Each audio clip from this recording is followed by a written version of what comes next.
Bonsoir et merci d'être venus ce soir, si nombreux pour voir ma présentation sur être agile en famille. Pour commencer, je vais commencer tout simplement par me présenter, pour ceux qui ne me connaissent pas. Je suis Jérôme Carfentan. Donc, ce qui est important pour ce soir, c'est que je suis marié et père de 3 enfants. C'est important parce que je parle beaucoup de mes enfants aujourd'hui. Et également coach agile chez SOAT, accessoirement. Donc, si ça vous en dit, si vous êtes un adepte de Twitter, vous pouvez ce soir tweeter, soit sur mon compte, soit sur le compte SOAT Agile. J'ai spécialement créé un hashtag, je ne sais pas si vous êtes familier du hashtag, être agile en famille. Pour commencer, déjà il est tard ce soir, 7h30. Je voulais juste qu'on commence par un petit icebreaker. Je ne sais pas si vous connaissez le principe du icebreaker, c'est pour briser la glace tout simplement, si on le traduit en français. Et alors là, l'objectif de cet icebreaker, c'est tout simplement de vous réveiller. Donc vous êtes, ça va, mais voilà, il est 7h30, vous avez toute une journée dans les pattes, donc ça va, je pense que ça va vous faire du bien. Et peut-être aussi de me transmettre un peu votre énergie. Je vais en avoir besoin ce soir. Alors, c'est assez simple. J'ai demandé à 3 personnes. Il y en a 3 qui sont là devant moi. Bilal, de venir juste avec moi là, tout de suite maintenant. Voilà, on va se mettre là, c'est très bien comme ça. Alors, j'ai une main, vous avez tous des mains, c'est génial. Je vais poser ça. Hop. Bilal, tu vas me donner ta main comme ça. On va faire un combat de pouces. Tu connais le combat de pouces? Un pouce de fer. Alors, ce qu'on va faire, c'est que, je ne connais pas ton prénom, Léo, tu vas venir pareil à côté de moi. Hop, tu vas rajouter ta main là. Pareil, tu vas te connecter. On va se connecter tous les 4. Et on va essayer de faire... voilà. Donc là, ça va essayer... C'est tout de suite très compliqué, à 4. Alors, icebreaker, ça veut dire que tout le monde participe. Ce que je vais vous demander, c'est de vous lever, de venir, et surtout... Alors, on arrête, stop, s'il vous plaît. C'est bon, c'est bon vous remarquez que... Alors, tu vas enlever la main de ta poche. Vous remarquez que vous avez une main libre, de chaque côté. Donc, tout le monde va venir se connecter aux mains qui sont libres, là, pour qu'on fasse tous ensemble un espèce de bras de fer, un pouce de fer, ou un combat de combien de pouces géants. Voilà.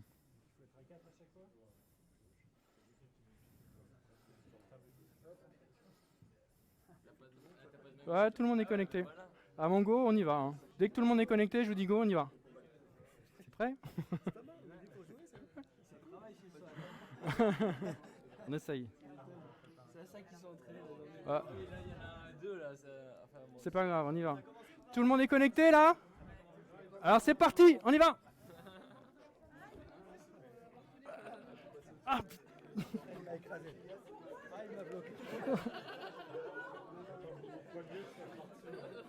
Allez, stop, c'est bon.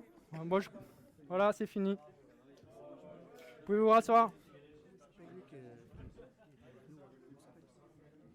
Florent.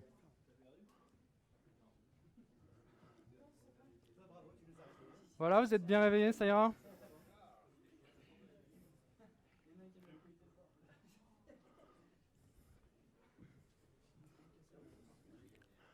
Bon, je vous remercie, du coup, ça m'a transmis toute votre énergie. J'espère que vous allez encore un peu en avoir pour m'écouter quand même. Et j'espère aussi que ça vous a réveillé. Alors, ça, c'est un icebreaker que j'ai trouvé sur Internet. Hein. On trouve beaucoup de choses sur Internet. C'est issu d'une vidéo TED. Alors, je ne sais pas si vous connaissez le principe des vidéos TED. C'est des vidéos très courtes, de 15-20 minutes, pas plus, qui permettent de diffuser des infos qui en valent la peine, des messages qui en valent la peine. Et la personne qui a fait ça, c'est Jen McGonigal. C'est une personne dont je reparle à la fin. Vous verrez. Et elle a fait ça à l'échelle d'un théâtre complet. Donc vous imaginez un peu ce que ça peut donner.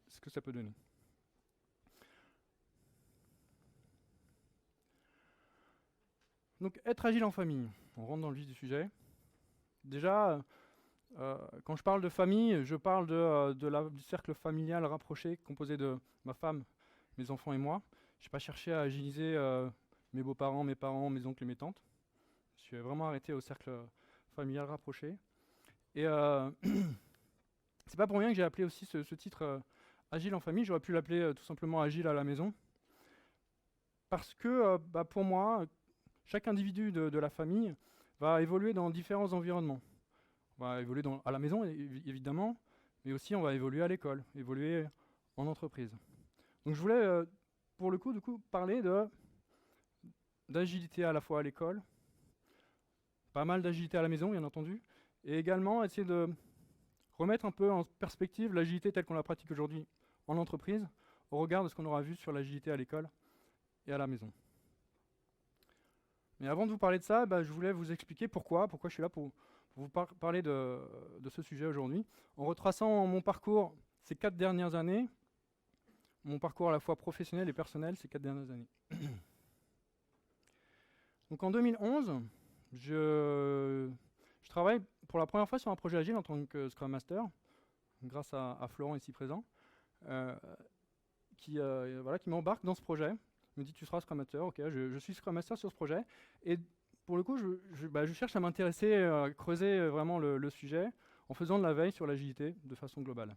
Et pour faire de la veille sur l'agilité, je trouve le moyen, pour moi le plus évident à l'époque, c'était de m'inscrire sur Twitter et de suivre les grands noms de l'agilité de l'époque, Mike Cohn, Ken Schwaber, et j'en passe. Et en faisant de la veille, un jour je tombe sur ce tweet. C'est une Israélienne qui a écrit un livre qui s'appelle Agile Kids, l'agilité pour les enfants, tout simplement, qui explique comment elle a appliqué l'agilité dans sa famille. Quand je vois ça à l'époque, je me suis dit, mais ils sont pas bien ces agilistes, ils sont complètement tarés. Et parce que pour moi, avoir un bon équilibre entre la vie familiale et la vie en entreprise, ça contribue quelque part au bonheur. Et je me dis, apporter quelque chose comme l'agilité à la maison, j'y vois pas forcément mon intérêt. En parallèle de cela, en 2011, je vis la naissance de mon premier garçon. En 2012, c'est mon premier Trello. J'arrive à convaincre ma femme de mettre Trello à la maison. Trello, je ne sais pas si vous connaissez, c'est un outil gratuit qui permet de gérer des projets sur Internet. C'est en ligne, c'est facile à utiliser. Il y a même les applications mobiles qui existent. Je la convainc assez facilement parce que c'est simple à utiliser. Et surtout parce qu'on a deux événements majeurs qui arrivent en 2012. Le premier événement, c'est la naissance imminente de nos jumeaux. Et un événement lié, c'est notre déménagement. On cherche à agrandir notre appartement, forcément, avec l'arrivée des jumeaux. Donc ça a été très utile pour gérer ces deux événements. En particulier, il fallait qu'on trouve 2 prénoms. Déjà, trouver un prénom, c'est pas simple.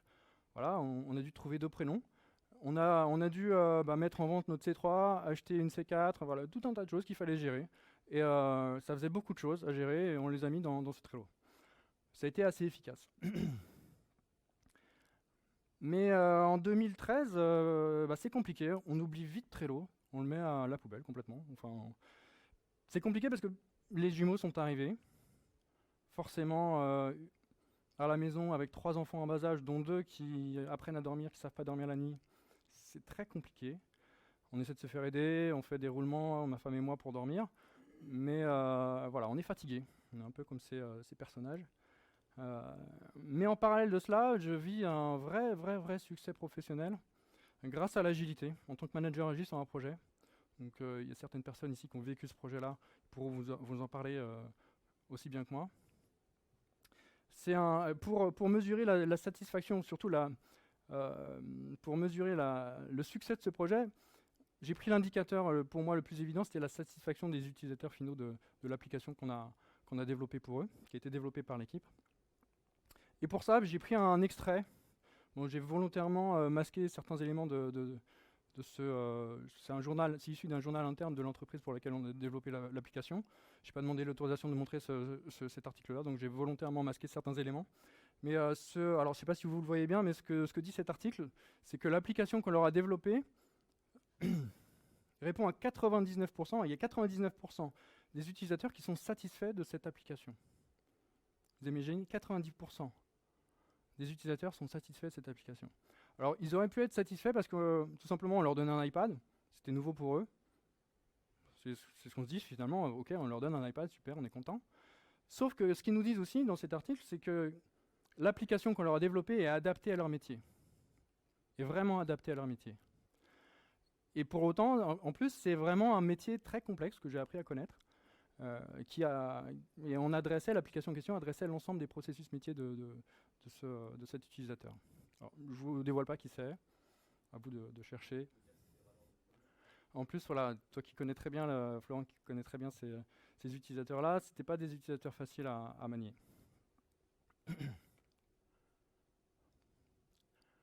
Et en 2014, je deviens coach agile grâce à Soat qui m'embauche pour ça, qui me fait confiance pour ça, grâce aussi aux différentes expériences que j'ai pu avoir. Parce que quand on est manager agile ou Scrum Master d'un projet aussi, on est quelque part coach de nos équipes. Donc voilà, le coaching je connais. Et je découvre la théorie des contraintes. Alors la théorie des contraintes, c'est une approche qui permet d'analyser un système de façon globale en vue de l'optimiser. On va chercher à trouver la contrainte. Et c'est d'ailleurs la première étape de cette théorie. Alors je ne rentre pas dans le détail de cette théorie parce que ce n'est pas le but ce soir. Mais la première étape de cette théorie, c'est identifier la contrainte. Et je me rends compte que finalement, cette théorie, elle est applicable dans n'importe quel contexte. À la maison, ça s'applique très bien finalement. Et j'ai très vite trouvé la contrainte assez facilement finalement à la maison. Alors, ne me faites pas dire ce que je n'ai pas dit. La contrainte, ce n'est pas mes enfants.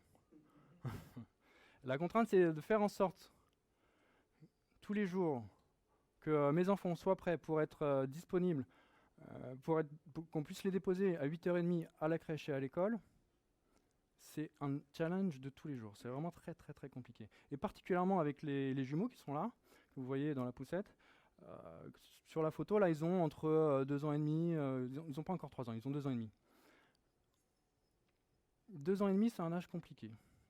Ils sont dans l'apprentissage du nom. Je ne sais pas si vous avez déjà eu des enfants de cet âge-là. Ils sont dans l'apprentissage du nom. Et je pense d'ailleurs qu'un enfant qui arrive à passer cette étape-là avec succès pourra par la suite devenir un très très bon product owner. Je ne sais pas si vous connaissez le rôle du product owner, mais c'est une vraie qualité de savoir dire non. Donc c'est important qu'ils passent par cette étape-là, ces enfants, mais ça peut être pénible le matin pour les préparer. Alors la contrainte, c'est moi, c'est le temps. On court après le temps pour faire en sorte qu'ils soient prêts. C'est moi, c'est ma femme, voilà, c'est vraiment compliqué. Et en 2015, on se lance, on se dit, ok, on va faire de l'agilité.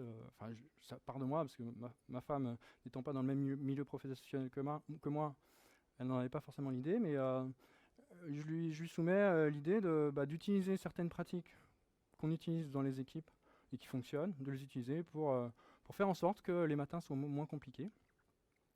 Et ça part d'un sentiment d'urgence. Ce sentiment d'urgence, j'en parlerai un peu plus loin.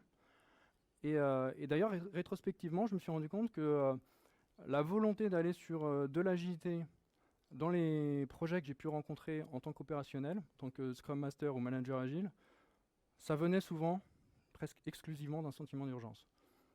Un projet mal vendu, des clients insatisfaits, un vrai sentiment d'urgence, qui nécessite justement de changer de paradigme.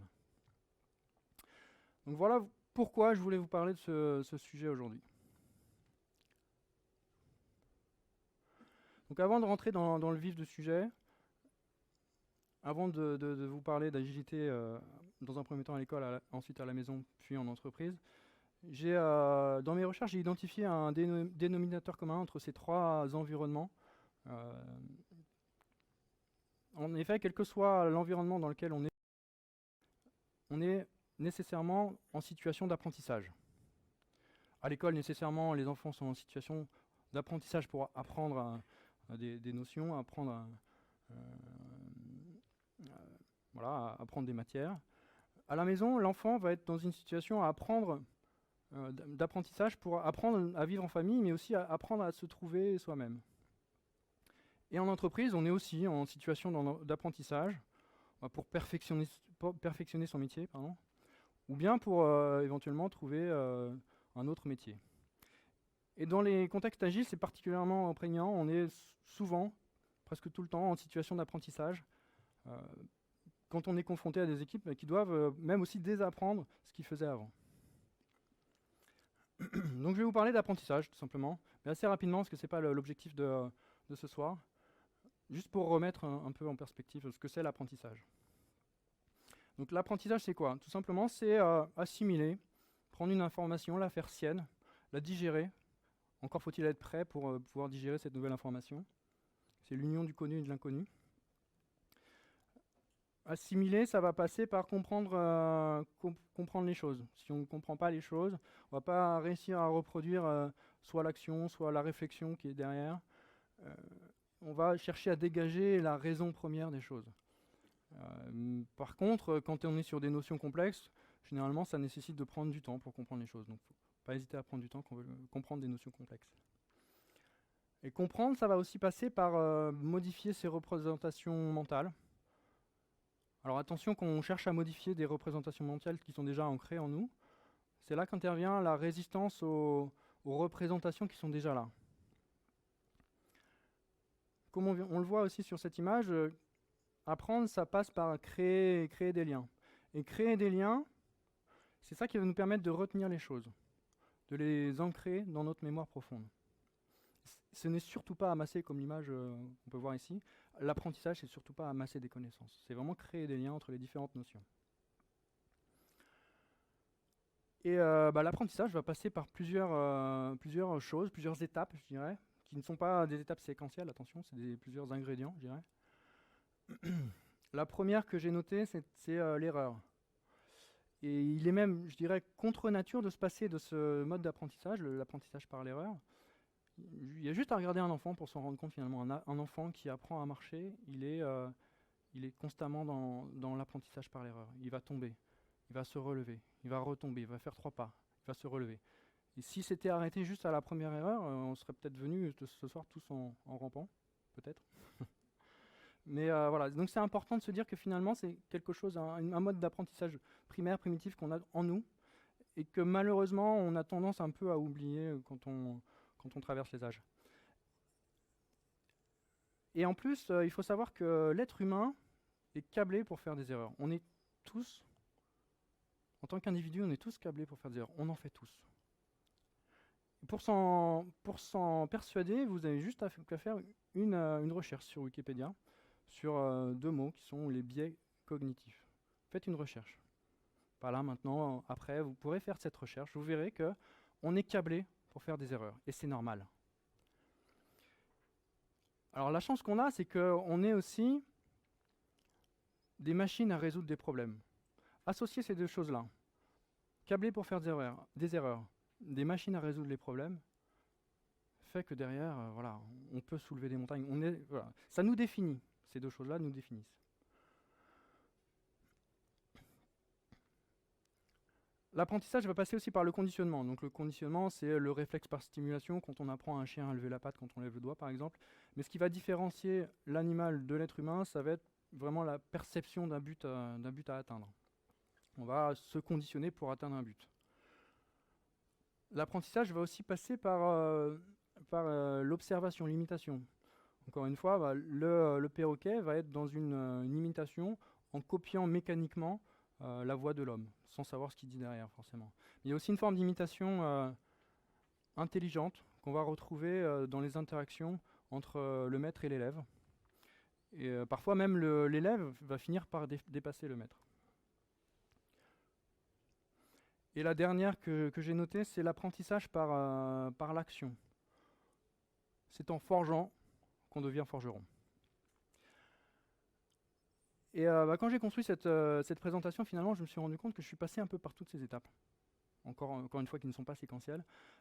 Tout simplement, là, j'utilise un outil qui n'est pas forcément simple à maîtriser, qui s'appelle Prezi pour faire des présentations.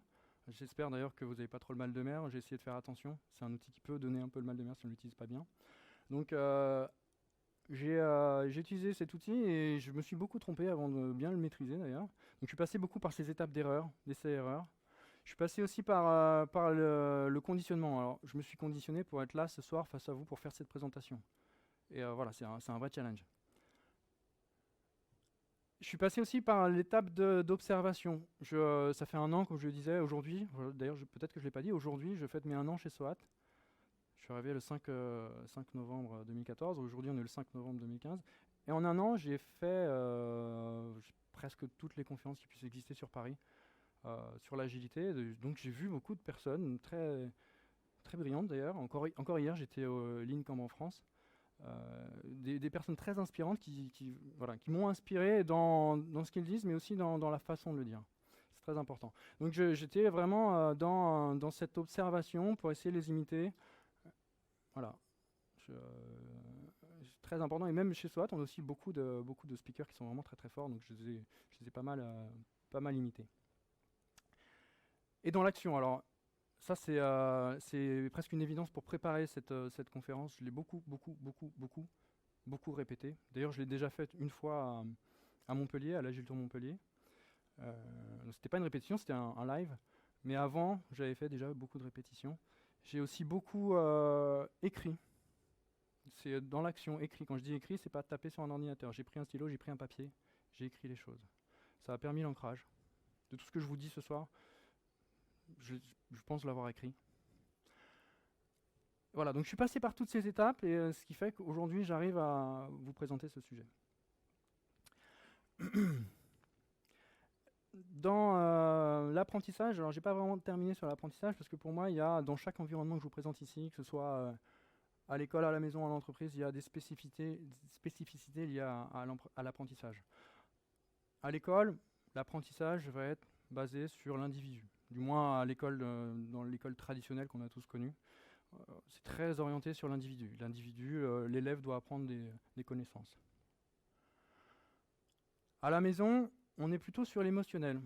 À la maison, c'est là où on va avoir toutes les palettes des émotions qui sont représentées, des plus fortes colères aux plus grandes joies. Et ça participe à l'apprentissage. On est dans un état émotionnel non neutre qui participe à l'apprentissage des choses. Alors attention, les émotions peuvent être à la fois un atout, mais aussi un frein dans l'apprentissage, comme par exemple la peur de l'échec. Un enfant qui a peur va nécessairement, à un moment, ça va bloquer son processus d'apprentissage. Par exemple, actuellement, je suis en train d'essayer d'apprendre à mon fils de faire du vélo sans les petits trous. Je sais qu'il va tomber, mais je fais attention qu'il ne se fasse pas mal. S'il se fait mal, je sais qu'il va avoir peur que ça va le bloquer dans son mécanisme d'apprentissage. Et à contrario, des émotions positives comme, qui sont générées par le jeu, par le fait de raconter des histoires à ses enfants, ça va favoriser le développement de l'enfant et son processus d'apprentissage sera meilleur. Ça va vraiment l'aider dans son développement. Donc s'il n'y a vraiment qu'une seule chose ce soir à retenir de cette conférence, jouez avec vos enfants, lisez-leur des histoires, racontez-leur des histoires. Jouez avec vos enfants, racontez-leur des histoires. C'est vraiment très très important. Alors, j'ai dit que les émotions positives étaient très importantes dans l'apprentissage. Certaines émotions négatives peuvent être un frein, mais ce qui ne veut pas dire que certaines autres émotions négatives ne soient pas aussi importantes dans l'apprentissage, comme par exemple le dégoût ou la déception d'avoir perdu. Ça peut aider justement un enfant ou n'importe qui à se transcender pour surmonter une épreuve d'apprentissage. Et en entreprise, on est aussi dans un processus d'apprentissage, mais plutôt basé sur le collectif, pour apprendre à travailler ensemble, pour se trouver, pour construire une dynamique d'équipe. Tout ça pour finalement réussir pour une cause commune, pour un but organisationnel commun.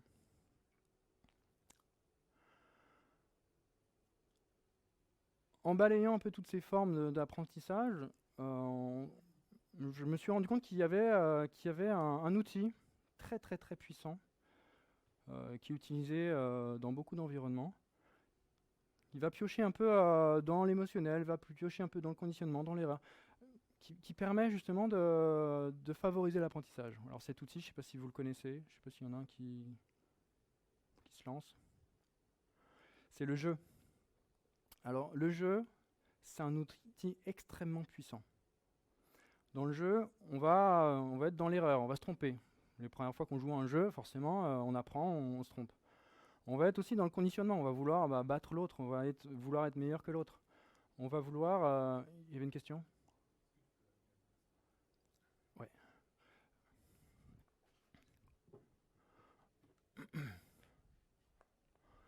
Je te laisse ça. C'est juste si ça s'éteint, tu appuies sur ce bouton-là, d'accord? Dans le jeu, on est vraiment dans un... On va se conditionner pour gagner, finalement. Se conditionner pour atteindre un objectif. Pas forcément gagner, même peut-être atteindre un objectif collectif. Il y a certains jeux qui sont designés pour ça. On va être aussi dans l'imitation. On va essayer d'imiter la stratégie de l'autre, qui connaît déjà le jeu. Dans l'action aussi. Alors ça peut être aussi bien l'action comme jeter un dé. J'ai l'impression que je me suis trompé. Non, c'est bon. Jeter un dé, avancer des pions, mais aussi dans la projection de certaines actions, comme si vous connaissez tous le Monopoly, j'imagine. On n'a jamais construit d'hôtel sur la rue de la Paix. Pour autant, on l'a déjà tous fait en jouant au Monopoly. Donc on se projette dans l'action de construire un hôtel sur la rue de la Paix. Voilà. Donc et surtout aussi, on est dans l'émotionnel. On est dans un état émotionnel non neutre quand on joue. Comme je disais, non neutre, ça ne veut pas dire forcément positif. Et certaines émotions négatives, comme la déception de perdre, le dégoût, peut être un vrai atout pour apprendre. Donc, vraiment une chose à retenir, le jeu est un outil très très très très puissant pour apprendre.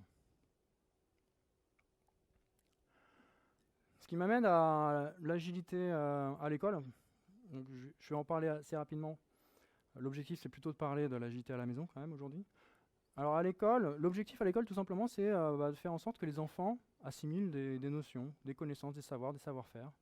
Et pour atteindre cet objectif, il va falloir que l'enseignant fasse preuve de pédagogie. C'est trouver la méthode la plus adéquate pour transmettre un savoir. Je ne sais pas si vous avez bien la photo au fond. Mais là c'est un chat qui essaie d'expliquer à une petite souris comment dire miaou en criant. Je ne pense pas que ce chat fasse preuve de pédagogie. Pour parler de pédagogie, j'ai dissocié deux formes de pédagogie. La pédagogie traditionnelle qu'on a, je pense, tous connue ici, de la pédagogie plutôt active. Et sur la pédagogie active, je vous parlerai de deux pédagogies, la pédagogie inversée et la pédagogie agile. Alors la pédagogie, ce qui va différencier la pédagogie traditionnelle de la pédagogie active, ça va être plutôt la séquence d'apprentissage. Sur une pédagogie traditionnelle, je pense que vous connaissez tous la séquence. On a le professeur qui est au tableau, qui prend le stylo, qui note, qui se retourne de temps en temps pour être sûr qu'il n'y en ait pas un qui lui lance quelque chose. Et les élèves qui sont là, qui notent, chacun devant sa feuille. C'est très individuel. Ensuite, derrière, on a la deuxième séquence, et on va tester ces notions avec des exercices pour tester, savoir si on a bien compris les notions qu'on a pu apprendre au travers des cours qu'on aura pu écrire sur notre feuille. Et dernièrement, après, on va tester au travers de contrôles. On va contrôler qu'on a bien appris les connaissances au travers d'un contrôle, tout simplement, avec des notations. Donc ça, c'est la pédagogie traditionnelle. Une classe traditionnelle, ça se passe comme ça. Le temps passe, on est seul face à sa copie, à copier ce que l'enseignant écrit au tableau. On est testé à la fin pour savoir si on a bien compris ce qu'avait dit l'enseignant. Et souvent, moi je me retrouve beaucoup dans le petit garçon qui n'a pas l'air très motivé à la fin. Souvent, on rentre chez soi, on n'a pas forcément la motivation qui est là.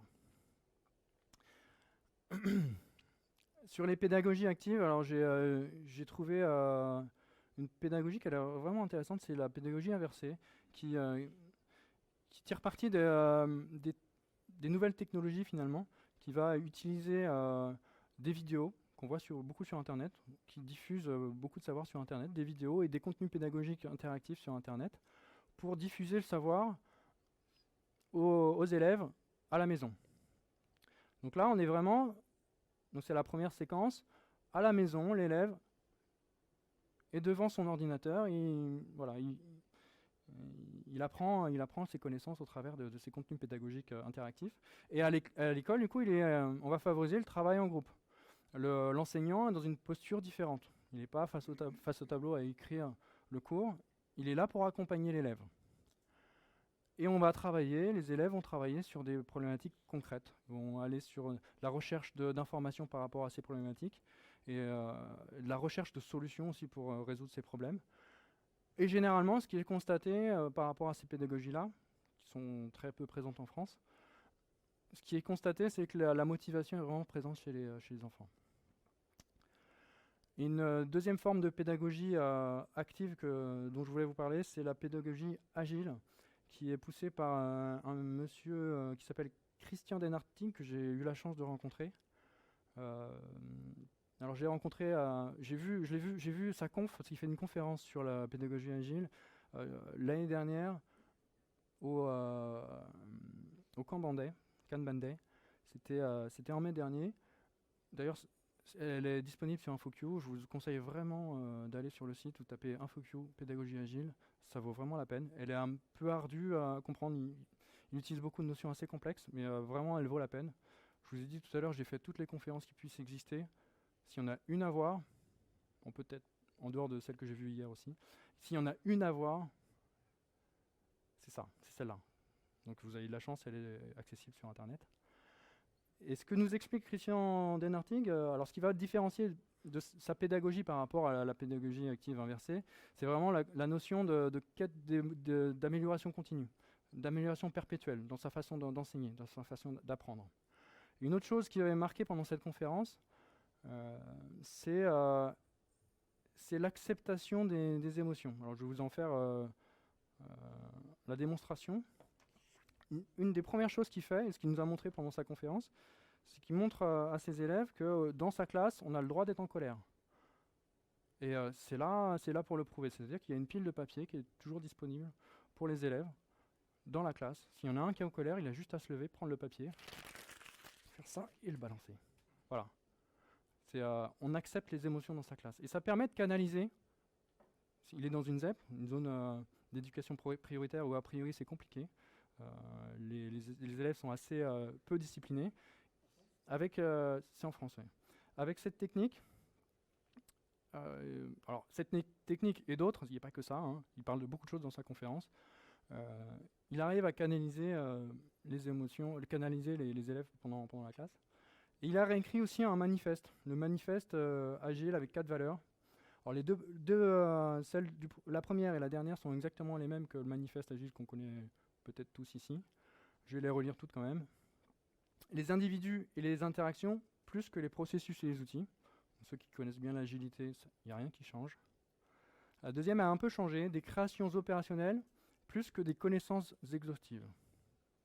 On cherche à créer, dans sa classe, on cherche à créer des choses, on ne cherche pas à amasser des connaissances. La collaboration médiateur-apprenant, plus que la transmission verticale des connaissances. Donc là, on voit bien le changement de posture de l'enseignant. Il est là pour accompagner. Et le dernier, c'est l'adaptation au changement plus que le suivi d'un plan. Pour ceux qui connaissent bien l'agilité, ça ne change pas. Donc retenez bien, alors s'il y en a une à retenir, je pense que je vais peut-être je vais en reparler un peu plus tard, c'est des créations opérationnelles plus que des connaissances exhaustives. J'ai fait l'exercice, alors vous pourrez faire cet exercice aussi, de réfléchir, de faire ma rétrospective de mes années passées à l'école. Et je me suis rendu compte que les enseignants qui m'ont marqué finalement étaient ceux qui essayaient de transmettre leur savoir au travers de leurs émotions, par la passion de leur sujet. Et aussi, je me rappelle des enseignants qui acceptaient le travail collectif, le travail en groupe. En dehors de ça, j'avoue que j'ai peu de souvenirs de mon passage à l'école. Est-ce que c'est un signe? Je ne sais pas. Alors, je vais vous parler de mon fils à l'école. Mon plus grand des garçons qui a passé une année scolaire entière l'année dernière à l'école. Alors, il a eu la chance d'avoir une enseignante, une maîtresse qui était vraiment très axée sur les pédagogies actives, mais de toute façon, c'est très présent dans les classes de maternelle. Ils sont juste obligés de favoriser ça, parce que les enfants, ils sont très dans la kinesthésie, ils ouvrent tous leurs sens. Ils ne savent pas encore écrire, donc ils sont forcément obligés de s'ouvrir à des pédagogies très actives. Et j'ai eu en plus la chance de participer à une demi-journée dans la classe de mon fils, donc j'y suis allé. Là, je ne sais pas si on voit bien la photo, j'étais là à côté des enfants pour les aider, pour voir comment ça se passait. Alors, on m'a fait la remarque qu'il y avait une faute dans la petite... je vous laisse la trouver. Travailler avec alors, c'est pas moi qui fais la faute, c'est la maîtresse. Alors, pour le fun, je me suis dit, je la laisse. Hein. j'aurais pu photoshopper le truc, non, je la laisse. Et ce qui m'a marqué quand j'ai passé cette demi-journée dans la classe de mon fils, c'est vraiment, j'ai eu l'impression de rentrer dans une équipe agile finalement. Parce que tous les murs, il n'y avait aucune place sur les murs, tous les murs étaient utilisés, et chaque information qui sont affichées au mur est vraiment une vraie opportunité d'apprentissage. On va afficher quel mois on est, quel jour on est, quelle heure il est, quel temps il fait, quelle est la saison actuellement. Voilà. On affiche vraiment des informations intéressantes qui permettent de favoriser l'apprentissage, et aussi on va afficher les réalisations des enfants. Et aussi la première chose que faisait mon fils en arrivant dans cette classe, c'est tous les enfants faisaient ça, ils arrivaient devant la classe, il y avait une grande table ronde, ils devaient reconnaître leur prénom avec tout un tas de prénoms sur une petite magnette avec leur prénom. Ils devaient le reconnaître, la prendre et la mettre sur un tableau magnétique en disant « Moi, aujourd'hui, je mange à la maison. Moi, aujourd'hui, je mange à la cantine. » Ou « Moi, aujourd'hui, je mange à la cantine et au goûter. » Donc j'ai 3 ans, je sais ce que je fais. Je sais qu'aujourd'hui, je reste à l'école jusqu'au goûter. Et je sais retrouver mon prénom parmi un ensemble de prénoms. C'est vrai, une vraie situation d'apprentissage. Pareil, quand j'ai vu ça, j'ai fait tout de suite l'analogie avec l'agilité, avec les fameux post-it qu'on déplace sur des tableaux similaires. Alors là, c'est mon fils, je suis pas sûr qu'on voit bien sur la photo, c'est mon fils qui est en train de balayer. Donc là, on est vraiment c'est entre 2 ateliers, forcément, c'est un peu le bazar. Et c'est les enfants qui balayent, c'est vraiment un processus où ils cherchent à responsabiliser les enfants. C'est pas la maîtresse de le faire, c'est pas l'assistante qui est là pour les aider de le faire, c'est vraiment les enfants qui le font, et ils sont en plus ravis de le faire. Ils adorent ça. Même à la maison, j'ai acheté récemment une espèce de petit appareil manuel pour aspirer, et je m'en sers jamais finalement. Chaque fois qu'il y a une miette qui est là, ils sont toujours à se battre pour l'utiliser à la maison, c'est très rigolo. Donc je pense que je vais développer le sujet pour me décharger un peu à la maison. Et alors ça, c'est le dernier jour quand il est revenu, le dernier jour de l'année, ou quand il est revenu de son année de classe. Il est revenu avec ça, en fait, c'est des jeux qu'il a créés. Donc des créations opérationnelles plus que des connaissances exhaustives. Alors il a créé des jeux. C'est des créations opérationnelles autour du jeu. Donc il est ravi de jouer, de nous montrer ce qu'il a fait. Il est ravi de jouer avec nous, avec les créations qu'il a fait lui-même. C'est vraiment intéressant. Autre chose intéressante, c'est qu'il nous a présenté à la fin de l'année scolaire, il nous a raconté une histoire, l'histoire des musiciens de Brême. On a le DVD pour ça, on peut le regarder quand on veut. C'est sa classe qui a construit un support artistique, qui est construit avec de la musique, avec des images, ils ont parlé, ils ont raconté dans le micro ce qui se passait, l'histoire des musiciens de Brême. Ils nous ont raconté une histoire, donc une création opérationnelle autour de l'histoire, je raconte une histoire.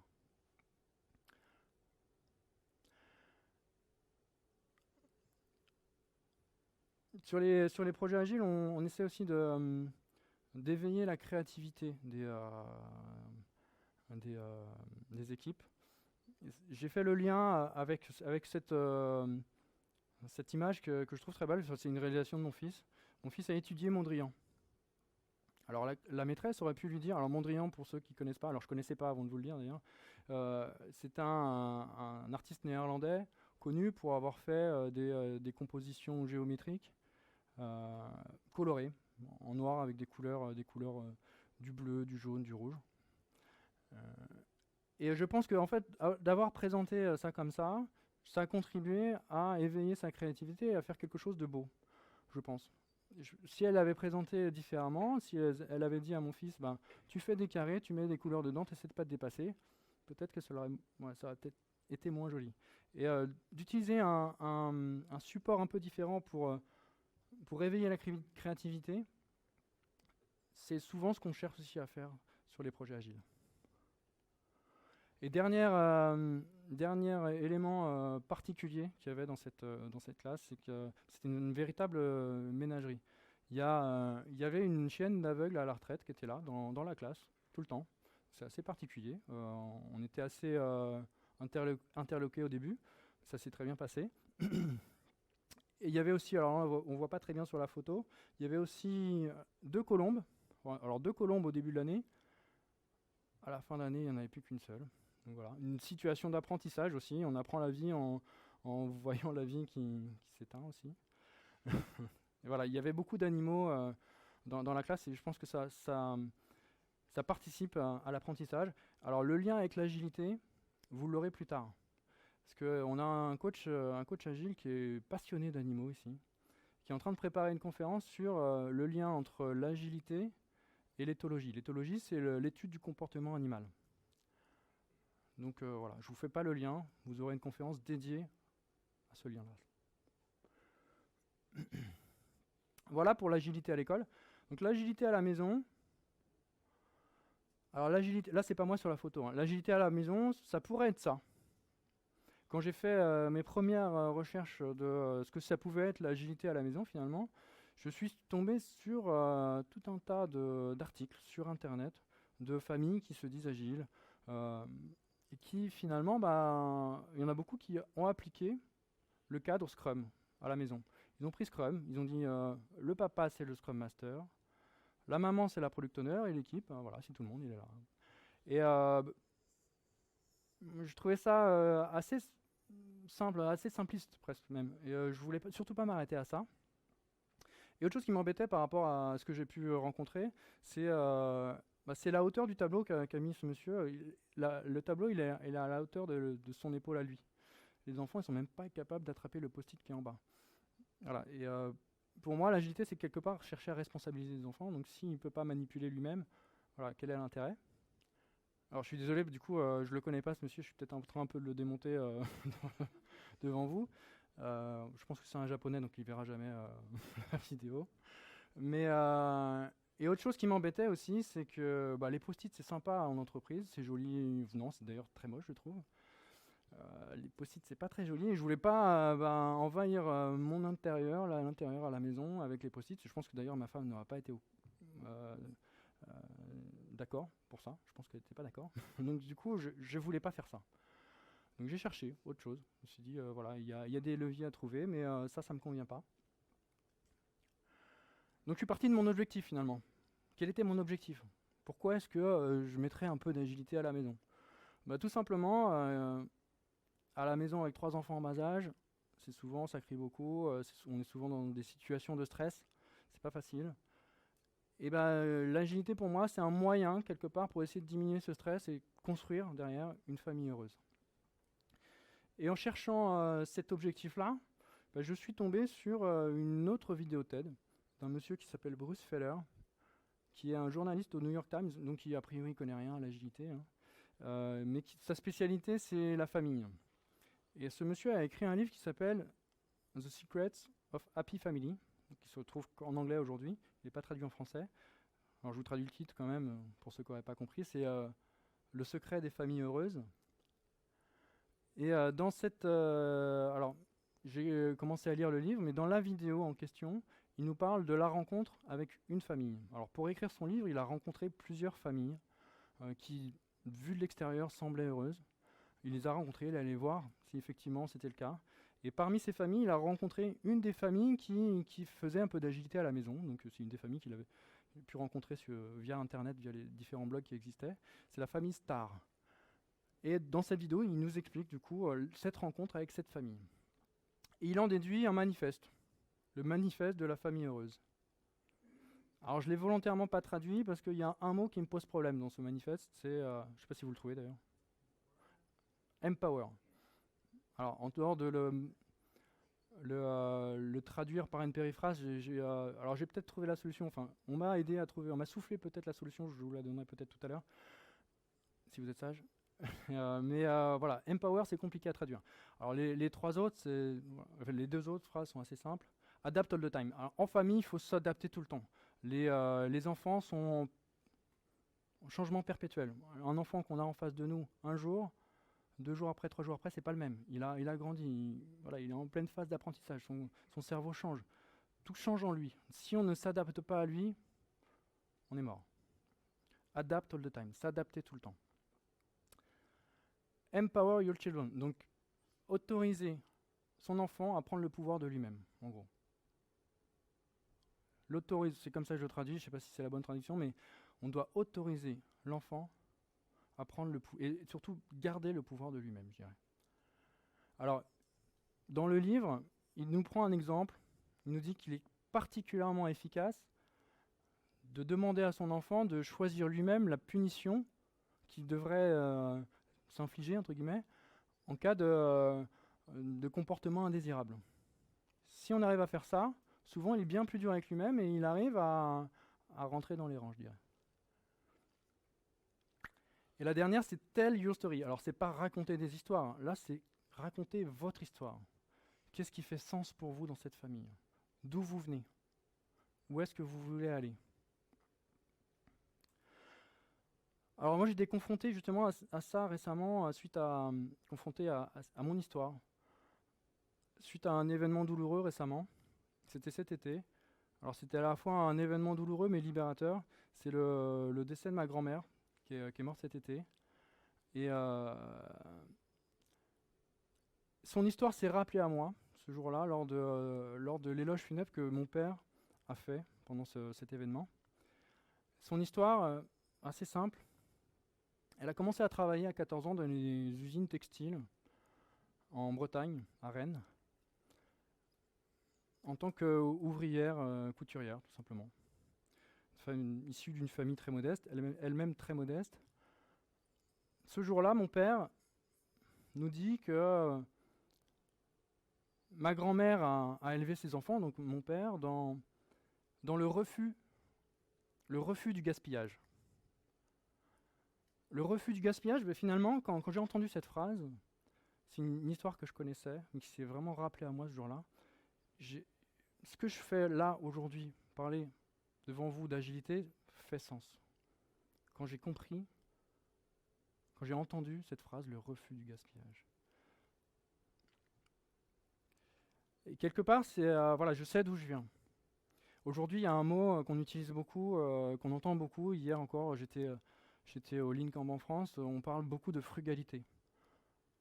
La frugalité, c'est un peu le système D de nos grands-parents finalement. C'est quelque chose qui a toujours existé. Voilà. Ma grand-mère, elle utilisait des bouts de ficelle pour élever ses enfants, dans le refus du gaspillage. Alors j'imagine que vous connaissez, ou pas, peut-être que vous connaissez la démarche Lean, cousine de l'agilité, très proche de l'agilité, qui parle d'éliminer les gaspillages. Le refus du gaspillage va plus loin que ça. On est vraiment dans le refus, dans la frugalité.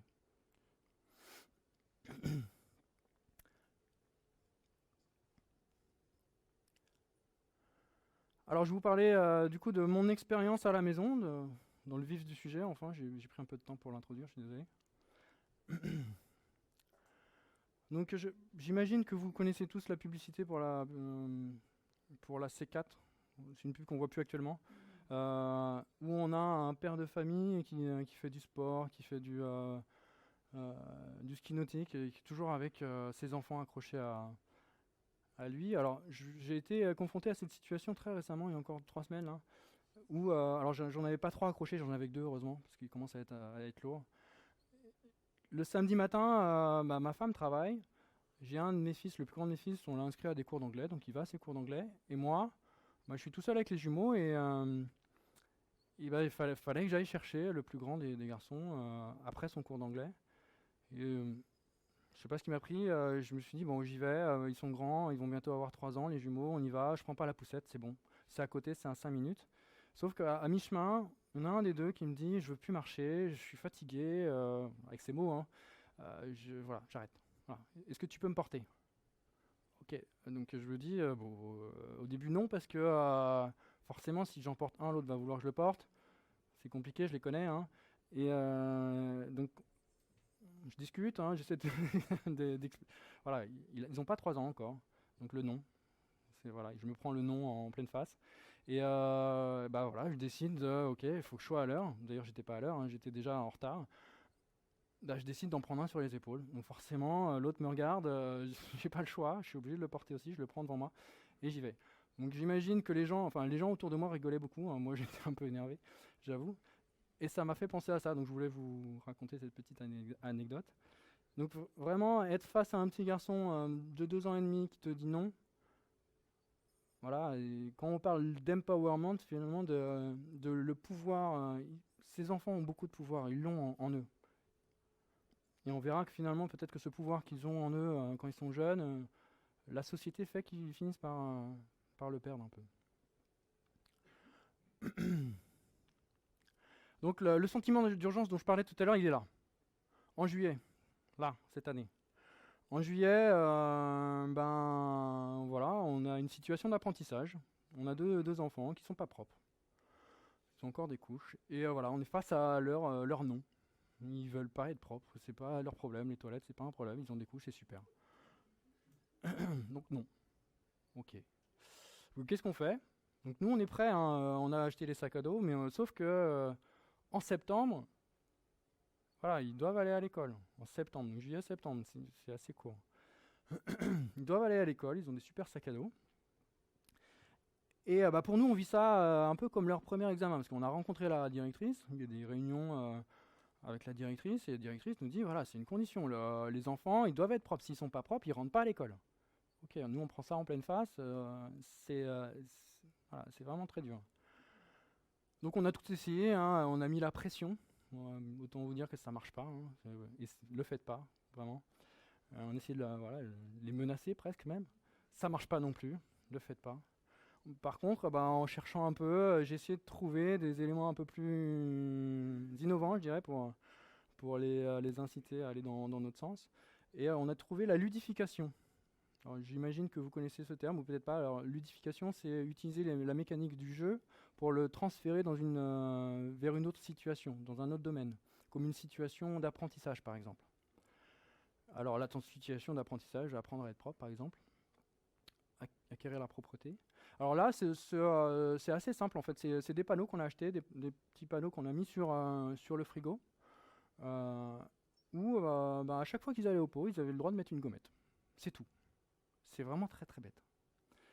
Sauf que ça a enclenché en eux l'acceptation d'enclencher le processus d'apprendre à être propre.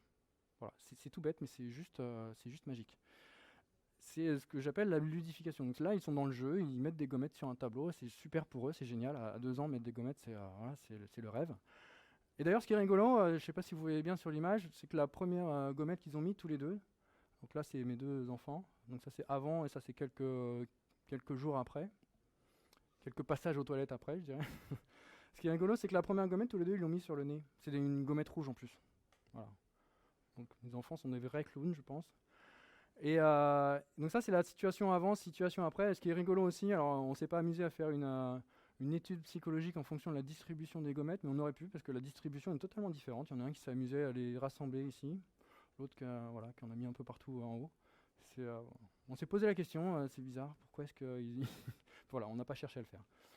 Donc on a essayé de ludifier ça et ça a fonctionné, ils ont été propres. Donc le jour J, plus de couches, on y va, on met le sac à dos et on va à l'école. J'avoue que c'était un vrai soulagement. En parlant de soulagement, j'ai le plus grand des garçons qui apprend à faire pipi debout. Voilà, donc ça c'est une situation d'apprentissage aussi. Donc je suis désolé, hein, je reste très en dessous de la ceinture. Après on va essayer d'élever un peu le débat. Donc ce que j'ai fait pour ça, j'ai trouvé ça, je crois que c'était sur le même site où j'ai trouvé les panneaux avec les gommettes. J'ai collé une sorte de magnète au fond. Alors c'est pas une magnète, c'est un autocollant au fond des toilettes qui est donc c'est l'œuf noir qu'on voit ici. Et quand on arrive à faire pipi dessus, ça révèle un petit canard. Voilà, c'est tout bête aussi, encore une fois. Mais ça permet d'éviter de nettoyer à chaque fois. Ah ouais, moi j'adore. Mais je trouve que presque même je suis meilleur que ce jeu-là. J'adore ce jeu. Et, ça marche pas mal, ça évite de nettoyer, voilà, parce que sinon c'était vraiment la catastrophe. Alors, ce qui est rigolo, c'est qu'hier, ils s'amusaient, ils étaient tous les trois, ils étaient tous les trois en train d'essayer. Enfin voilà, je vous passe l'image, mais c'était rigolo. Je l'ai dans la tête, je vous la délivre comme ça. Un autre truc qui marche bien dans la ludification, c'est le challenge. Tout simplement, si le matin je dis à un de mes fils, vas-y, va mettre tes chaussures, là, on est pressé, on y va là. Il va tout faire sauf mettre ses chaussures, ça c'est certain. Alors que si je lui dis, je suis sûr que j'arrive à mettre mes chaussures avant toi, il est parti.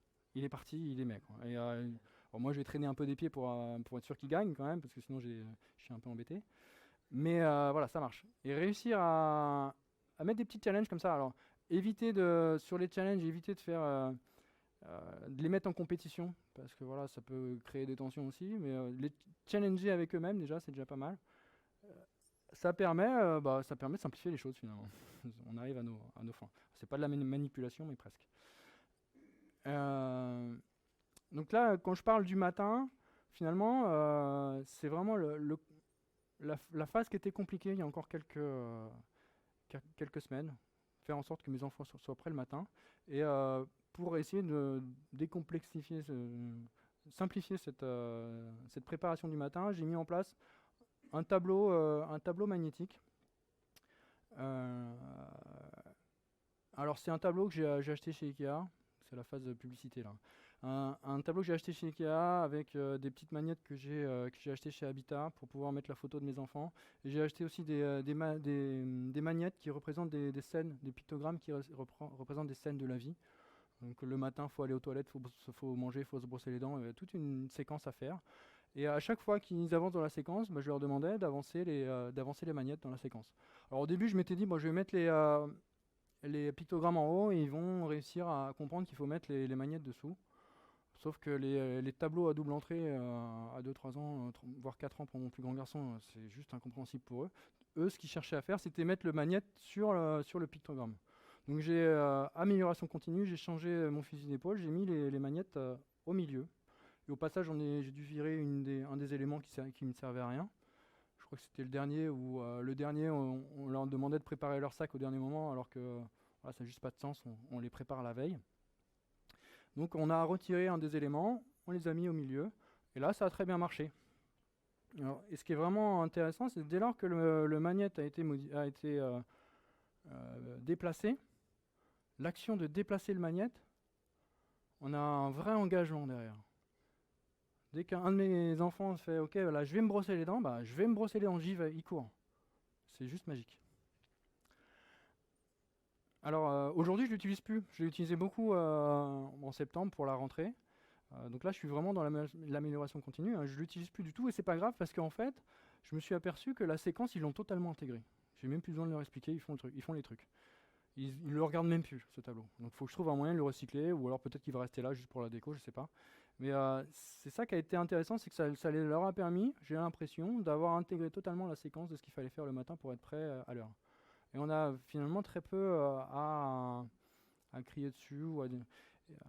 Ce que je faisais quand on avait mis en place le tableau au tout début, ce qui est bien, c'est qu'on a juste à leur dire t'en es où dans tes magnettes, t'en es où dans ton tableau. Et ça leur suffit pour se dire c'est vrai que là j'ai oublié que j'étais dans une phase de préparation du matin, il fallait que j'aille vérifier mon tableau. Et voilà, ça les engage vraiment à faire quelque chose, à être prêt le matin. Alors ça, c'est une photo que j'ai prise le premier jour où j'ai mis en place ça. Ils étaient prêts, alors le plus blond des trois, celui qui est sur la gauche, il était prêt en 10 minutes. On n'a jamais vu ça. En 10 minutes, il était habillé, il était prêt à partir. Moi, quand j'ai pris la photo, je crois que j'étais dans mon plus simple appareil. J'ai vu ça, j'ai pris la photo direct. Et alors pour lui, ça a été super rapide, mais ça n'a pas été aussi simple avec les deux autres. D'ailleurs, son frère jumeau qui est de dos là, il n'a pas forcément adhéré plus que ça au truc. Il regardait ça d'un peu loin. Même il s'amusait à brouiller un peu les pistes en prenant les magnettes de son frère pour changer le truc. Voilà, c'est ce qu'on rencontre des fois sur les équipes agiles. Il y a des gens qui n'adhèrent pas. Et c'est normal. Et on a trouvé autre chose pour lui finalement. On s'est adapté. D'ailleurs, c'est pas moi qui l'ai trouvé, c'est ma femme. Un matin, elle lui dit est-ce que tu veux pas aller me préparer mon petit déjeuner ? Et le fait de lui avoir dit ça, voilà, ça l'a engagé. Il s'est dit, je fais quelque chose pour faire plaisir à maman. Je suis responsable du plaisir de maman en lui préparant son petit déjeuner. Ce jour-là, il était prêt avant tout le monde, juste en lui disant ça. Bon, aujourd'hui, ça marche plus. Mais voilà, ça nous a permis. Mais on doit s'adapter, on s'adapte. On cherche tout le temps, on s'adapte en permanence en fait. Il y a une autre notion qui est très très compliquée pour eux. Alors, comme je disais, dès lors qu'ils s'engagent dans un truc, je vais me brosser les dents, j'y vais, j'ai mis ma magnette, c'est parti, je vais me brosser les dents. Mais sauf qu'une fois qu'on est en train de se brosser les dents, bah, ça doit prendre combien de temps se brosser les dents? Ok, c'est 2 minutes, mais 2 minutes pour nous, c'est voilà, c'est simple, on prend une montre, on a compris. Sauf pour un enfant, bah, c'est une notion qui est super compliquée à comprendre. Donc du coup, j'ai utilisé le sablier pour ça. J'en ai acheté 4 ou 5. Et ce qui est intéressant avec le sablier, c'est qu'il y a plein de notions dedans en fait. On voit déjà le temps qui s'écoule, le temps qui coule. On voit le temps écoulé. On voit le temps qui nous reste. Et on peut comparer les deux. Voilà. Par comparaison, on sait évaluer les choses. Ça, c'est quelque chose qu'on utilise beaucoup aussi sur les équipes agiles. Comparer, estimer par comparaison. Et c'est presque plus naturel. On le voit bien avec les enfants. Les enfants, ils savent estimer le temps par comparaison, mais si on leur dit de regarder une montre, ils ne vont rien comprendre.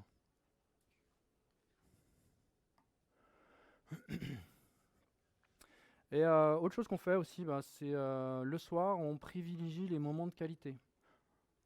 On essaye plus ou moins de privilégier les moments de qualité. C'est pas toujours facile. Donc, comme je le disais tout à l'heure, jouer avec ses enfants, raconter des histoires, c'est pour nous des moments de qualité qui vont favoriser leur apprentissage, leur développement. Alors là, on rentre dans les choses que j'ai pas encore essayé, mais on y réfléchit. Ça peut le bâton de parole. Alors le bâton de parole, c'est des choses qu'on utilise dans certaines équipes agiles. Quand certaines personnes ont du mal à prendre la parole, ben, on leur donne le bâton de parole, ils ont le droit de parler, tout le monde doit se taire pendant que le bâton de parole est dans la main. Et avec mes enfants, on a eu l'idée de l'essayer, on ne l'a pas encore fait. Juste en les observant, tout simplement, on observe beaucoup nos enfants, et on s'est rendu compte qu'un des jumeaux, ben, il n'avait pas le même temps de parole. Forcément, ces deux frères sont hyper bavards, presque même, voilà, hyper bavards. Et bah lui, il a juste pas le temps de s'exprimer, quoi. Et donc on essaie voilà, de canaliser tout ça en leur expliquant, bah attendez, il est en train de parler, voilà. Et je pense que peut-être que le bâton de parole pourrait nous aider, l'aider voilà, à respecter son temps de parole quelque part. Alors, autre chose que je compte essayer, c'est compliqué. D'ailleurs, c'est tellement compliqué que j'ai pris des notes. Hein. Je vous ai dit que pour préparer cette conférence, j'ai beaucoup noté. C'est le seul truc que je vais lire parce que j'ai du mal à le maîtriser celui-là. La communication non violente. Alors, une communication violente, tout le monde sait faire. Ça, si je prends l'exemple de va ranger ta chambre, c'est voilà, va ranger ta chambre tout de suite. Ça, c'est une belle communication non violente. Alors, j'aurais pu dire différemment. Alors, je le lis parce que je ne le maîtrise pas. Et c'est vraiment très compliqué parce que ça nécessite de prendre du recul par rapport à voilà, le sentiment qu'on a là, profondément. Quand je vois que ta chambre n'est pas rangée, je me sens triste et découragé, car j'ai mis de l'ordre dans la maison et j'ai besoin que mon travail soit respecté. On va dire ça à un enfant. Es-tu d'accord pour ranger ta chambre tout de suite? Ça nécessite déjà de bien visualiser ce petit bonhomme. Ce bonhomme est un bon moyen mnémotechnique. Donc je pars d'abord de l'observation. Qu'est-ce que je vois? Et plutôt que d'exprimer ma colère par une injonction, l'exprimer juste avec des mots, le verbaliser. Donc on exprime son sentiment. Je suis en colère. On exprime également un besoin par rapport à cette colère. On a besoin que ça change. Et derrière, on va demander. Alors, demander, mais il faut que ce soit négociable. On ne va pas chercher à exiger. Si derrière, on arrive à négocier quelque chose et on arrive à avancer. Alors, c'est quelque chose qui est dur à maîtriser, mais voilà, il ne faut pas le mettre à toutes les sauces non plus. Je pense que le plus important à retenir, c'est quelque part qu'il faut chercher à varier son mode de communication.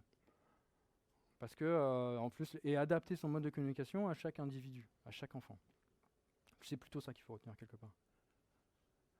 Autre chose que je compte essayer, j'ai pas encore essayé, mes enfants sont trop jeunes pour ça, c'est la rétrospective ou le conseil de famille. Alors, j'ai participé à l'Agile France cette année, en 2015, et il y avait une conférence faite par un coach Agile qui s'est inspiré d'une pratique développée par Virginia Satir. Alors, Virginia Satir, c'est une psychothérapeute adepte, qui a développé la thérapie familiale. et qui, dans cette pratique, lors de cette conférence, a été utilisée comme format de rétrospective. Donc quelque part, on utilise des pratiques de la thérapie familiale comme format de rétrospective. Est-ce qu'on ne pourrait pas faire l'inverse finalement, utiliser toutes les pratiques de rétrospective qu'on utilise en entreprise pour chercher à s'améliorer et pour se parler aussi à la maison. Je ne l'ai pas encore expérimenté, mais je le ferai, c'est sûr. Autre chose que je compte faire et que je n'ai pas fait, c'est jouer à des jeux agiles. Alors pourquoi je ne l'ai pas fait? Parce que pour moi, les jeux, pour les enfants, sont designés pour les enfants. Donc à quoi bon jouer à des jeux agiles qui, pour moi, sont des jeux qui sont spécialement designés pour apprendre des choses à des adultes. Et d'ailleurs, j'ai récemment rencontré une product owner que j'ai moi-même formée, qui, suite à la formation, elle avait été particulièrement séduite par tous les petits jeux agiles qu'on avait pu faire pendant la formation. Et en voyant ça, elle s'est renseignée et elle a cherché à faire des jeux agiles avec ses adolescents. Donc avec des adolescents, c'est totalement faisable. Et elle a fait celui-ci, le SOS Titanic. Alors, SOS Titanic, je vous explique, on met une grande bâche, on peut prendre un sac poubelle si on veut, on la met par terre, tout le monde monte dessus. Donc les enfants, le papa, la maman, tout le monde monte dessus. Et l'objectif, c'est de retourner cette bâche. Sans qu'aucune des personnes, aucun des joueurs ne mette le pied à l'extérieur. Donc ça, voilà, l'objectif pédagogique qu'il y a derrière, c'est tout le monde est dans le même bateau. On doit tous réussir ensemble. Et faire ça en famille, j'imagine que voilà, on peut faire passer plein de messages. Une autre chose que m'a expliqué cette même product owner, elle a mis en place un tableau de délégation chez elle. Donc peut-être que moi je me servirai du coup de mon tableau qui ne me sert plus aujourd'hui pour mettre ça en place plus tard. Un tableau qui permet de déléguer les tâches à ses enfants, comme faire la vaisselle, ranger le linge, ou voilà, des choses qu'il faut faire en sorte que la famille tourne, tout le monde contribue. Et ce qu'elle m'a expliqué d'ailleurs quand elle a mis en place ce mécanisme, c'est que quelque part ça l'avait aidé elle a déplacé son autorité finalement. L'autorité, c'est le tableau. Si l'enfant refuse de faire ce qu'il avait dit qu'il ferait, comme par exemple balayer la cuisine, mais il y a juste à dire c'est pas moi qui te le dis, c'est le tableau qui le dit. C'est le tableau. Donc tu délègues ton autorité au tableau. Et finalement, l'enfant a juste à se dire oui, c'est vrai, on s'est mis d'accord, j'ai dit que je le ferais, le tableau le dit, je vais le faire. C'est vraiment ce qui s'est produit chez elle avec ses adolescents. Donc autre chose qui est vraiment une mine d'informations, c'est le livre de Bruce Feller. Il y a à la fois le livre et la boîte à outils, en anglais, hein. Ça n'a pas été traduit, j'espère qu'à terme ça le sera. C'est une mine d'informations dans la mesure où ce Bruce Feller, il a rencontré des dizaines de familles, et pas que des familles agiles, il n'a d'ailleurs rencontré qu'une seule de famille agile. Il a rencontré par exemple le financier des personnes les plus riches au monde. Ce financier-là, il conseille les familles dans comment est-ce que je fais pour gérer l'argent de poche avec mes enfants. On a plein d'argent, mais il faut quand même gérer l'argent de poche avec les enfants. Voilà, plein de conseils, plein de conseils pratiques, comme comment est-ce qu'on gère les conflits familiaux. Et il y a aussi la boîte à outils associée à ce livre qui est gratuit, que vous pouvez télécharger en PDF si vous voulez, dont je me suis inspiré pour faire ma checklist du matin avec mon tableau. Autre chose que je compte essayer à terme, c'est la méditation. Alors là, je cherche à trouver toute forme de pratique qui permettent d'atteindre mon objectif. Mon objectif, c'est de faire en sorte de déstresser à la maison. Donc la méditation, c'est quelque chose qui fonctionne avec les enfants. Alors les enfants qui ont entre 5 et 12 ans, c'est ce qui est mentionné là. Donc mes enfants n'ont pas encore 5 ans, je ne l'ai pas encore essayé. J'ai commencé à bouquiner le livre et voilà, ça semble du bon sens dans la mesure où ce que nous dit ce livre, c'est que les enfants, il y a juste à les observer pour se rendre compte qu'ils ont juste pleine conscience de l'instant présent. Et c'est quelque chose qu'on perd avec les âges. La pleine conscience de l'instant présent, bah, nous, en tant qu'adultes, on est souvent dans la projection du futur, où on est ancré dans notre passé. Voilà, on oscille entre le futur et le passé, mais on est rarement dans l'instant présent. Et en observant nos enfants, on se rend compte qu'ils sont tout le temps dans l'instant présent. Et pour les aider à conserver ça dans le futur, la méditation les aide beaucoup. Et aussi, ça peut être un bien fou aussi pour les parents. Donc là, c'est ce qu'ils nous disent, c'est une méthode simple, efficace, pour les enfants, mais également pour les parents. Donc j'observe beaucoup mes enfants, comme je le disais, et alors j'ai pris pas mal de photos de mes enfants. Là, c'est mes enfants qui sont sur un ordinateur, ils sont en train de faire du pair programming, en train d'essayer d'apprendre l'alphabet sur un petit ordinateur. Donc c'est assez rigolo parce que j'ai beaucoup d'images comme ça, j'ai beaucoup de vidéos, je les prends en vidéo des fois où ils sont en train de faire un puzzle à deux. Et il y a une vraie collaboration entre eux. Il y en a un qui est un peu meilleur dans l'appréhension des choses, qui va mieux comprendre les formes, l'autre qui va mieux comprendre les couleurs. Donc ils vont s'entraider pour construire ce puzzle à deux. C'est vraiment rigolo. Et je me rends compte finalement que l'idée de cette conférence est venue de l'observation de mes enfants. J'ai beaucoup observé mes enfants et en les observant, je me suis dit, mais c'est pas possible, ils sont juste agiles par nature. Les enfants sont agiles par nature, et juste à les regarder. Et je suis tombé sur un tweet. Je suis un peu adepte de Twitter, vous l'avez compris. Hein. Un tweet qui nous dit que, est-ce que vous avez remarqué finalement, nos enfants sont agiles par nature?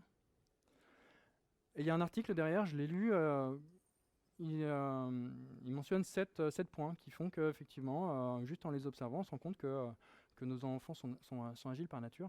Je vais vous en parler de 2 tout simplement. Un enfant passe son temps à nous demander pourquoi. Pourquoi ci, pourquoi ça. Il ne s'arrête jamais. Pourquoi. Je ne sais pas si vous connaissez la technique de résolution de problèmes des 5 pourquoi, mais c'est une technique que les enfants ont totalement intégrée. Ils vont même bien au-delà. C'est un peu énervant des fois, mais voilà, ils ont bien intégré ça. Autre chose qui est intéressante aussi dans cet article, c'est parfois on est obligé de mettre nos enfants dans une situation d'échec pour qu'ils apprennent quelque chose. L'erreur est presque obligatoire. Comme par exemple, je vous expliquais tout à l'heure, j'apprends à mon fils à faire du vélo. Je sais qu'il va se tromper. Et c'est normal. Et je sais je vais devoir lâcher, qu'il va tomber. Juste faire attention qu'il se fasse pas mal. Autre chose qui n'est pas dit dans ce Twitter, c'est les enfants sont créatifs par nature aussi. Alors ça, on me l'a soufflé hier lors d'une conférence. Il y a un petit jeu à faire avec vos enfants. Vous leur donnez un trombone et vous leur demandez soyez créatifs avec ce trombone, faites ce que vous voulez. Ils vont faire un avion, des fléchettes, plein de trucs. On prend des enfants un peu plus âgés qui sont passés par le cursus scolaire traditionnel. Généralement, on donne ce même trombone, on leur demande de faire la même chose. Ils vont prendre une feuille de papier, ils vont assembler les feuilles et c'est fini. Tout ça pour dire que le cursus scolaire, a priori, casse la créativité. Donc les enfants sont créatifs par nature, sauf que notre société fait que ça se casse. Autre chose, j'en ai un peu parlé tout à l'heure, les enfants sont empower. Par nature, ils ont le pouvoir. Tout à l'heure, quand je vous disais, mon fils, il me dit non, voilà, il a pris le pouvoir de lui-même, il n'y a pas de problème. Hein. Et c'est la société fait que finalement, on va casser un peu ça. C'est un peu dommage. Et ce qui me permet de remettre un peu en perspective la façon dont on utilise l'agilité aujourd'hui, parce que quelque part, pour moi, l'agilité, c'est aller chercher l'enfant qui est là en nous, on est tous été un enfant. On va le chercher pour réveiller la créativité, réveiller cette créativité, réveiller notre pouvoir qu'on a perdu finalement, le pouvoir qu'on a. Donc voilà, donc je vais vous reparler d'agilité en entreprise avec ce prisme-là.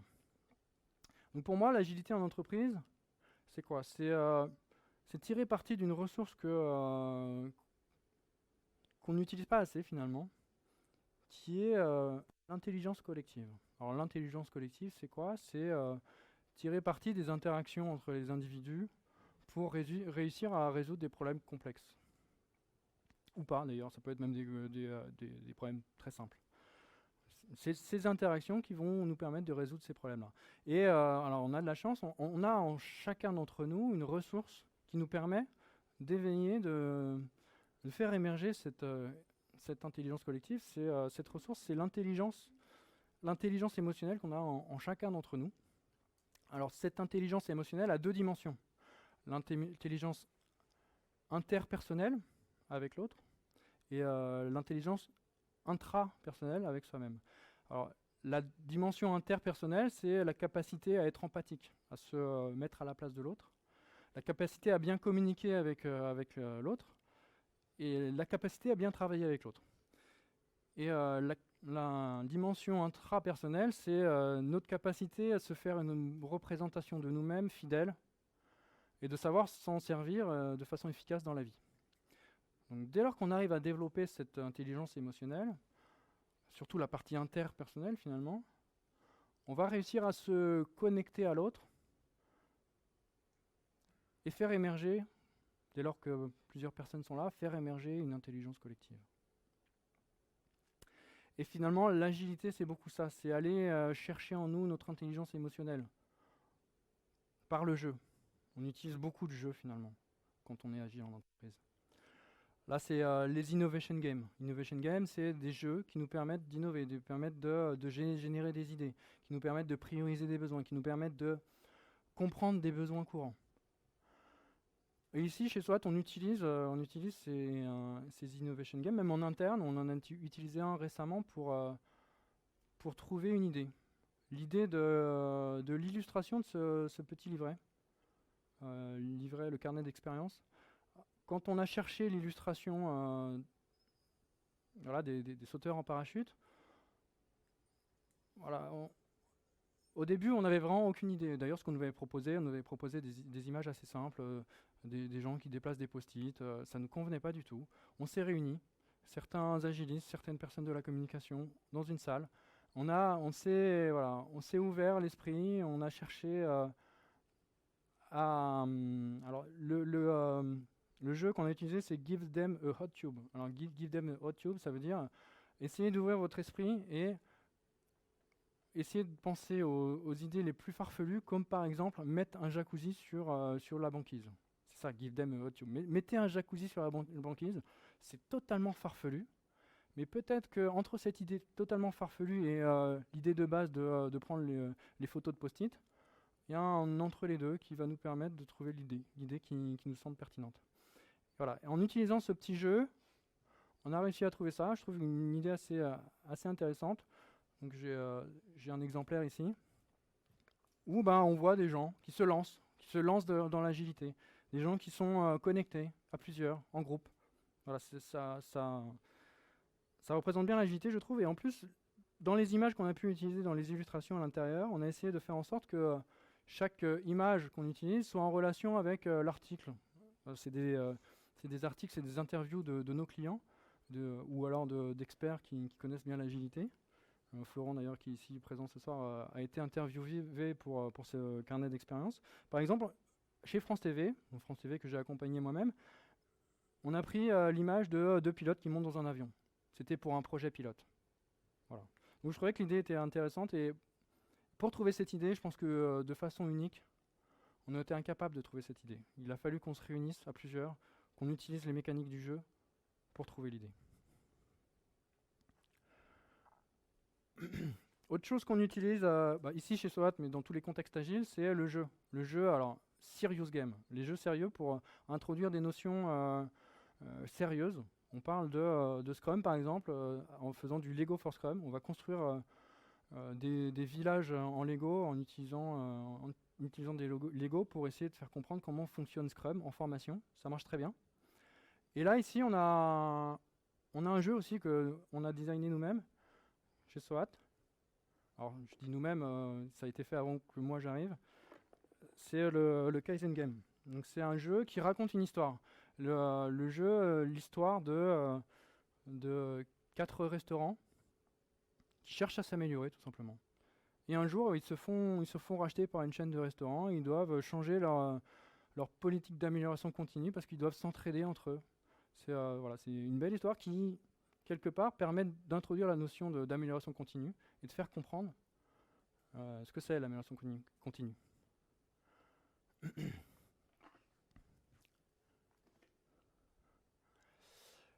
Autre chose qu'on utilise en entreprise, c'est le storytelling. Et pour moi, les meilleurs product owners que j'ai pu rencontrer, ce sont ceux qui savent raconter des histoires, qui savent raconter l'histoire de leurs utilisateurs. Et quand ils arrivent à faire ça, généralement, ça va activer quelque chose dans les équipes qui sont en face.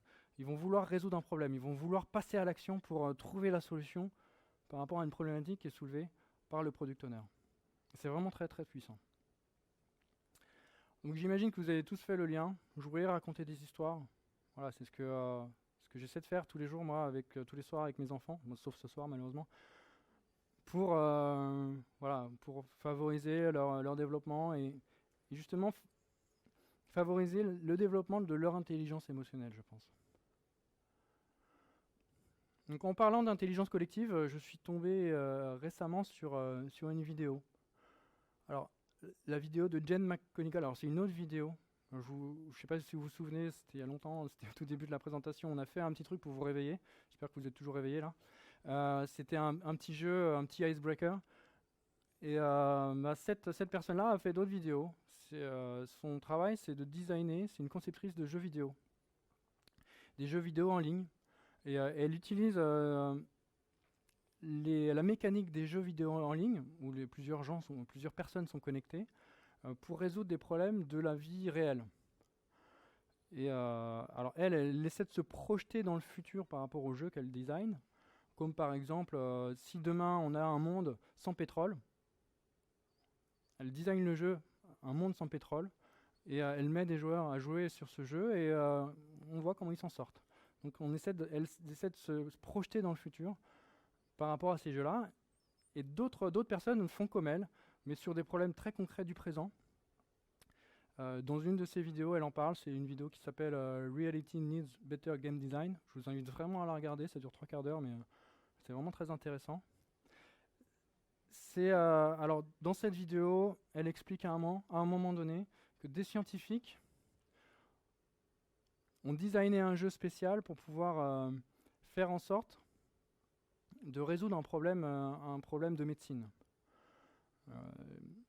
Un problème qui permet de trouver une situation stable, une configuration stable de protéines. Des protéines qui s'assemblent. Alors, faire en sorte qu'une protéine soit stable, ça permet ensuite de construire des médicaments pour ça.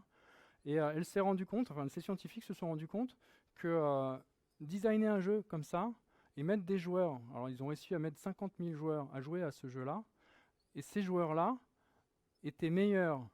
Alors, au final, le jeu, ça revient à faire une sorte de gros Rubik's Cube géant avec 100 000 faces. En gros, c'est ça le défi que doit relever ces joueurs en ligne. Ces joueurs en ligne sont meilleurs qu'un ordinateur, que les meilleurs calculateurs au monde. Ils arrivent à résoudre le problème plus vite que les meilleurs calculateurs au monde. C'est des gens ordinaires qui jouent finalement. Ils arrivent à résoudre le problème plus vite que les calculateurs. Et donc ces scientifiques se sont dit, mais si on utilisait cette puissance de calcul pour résoudre des vrais problèmes qu'on n'arrive pas à résoudre aujourd'hui. Ils ont pris un problème qu'ils n'arrivaient pas à résoudre, c'est un problème lié au sida. Ils n'arrivent pas à faire en sorte que le virus du sida ne se réplique pas dans notre corps.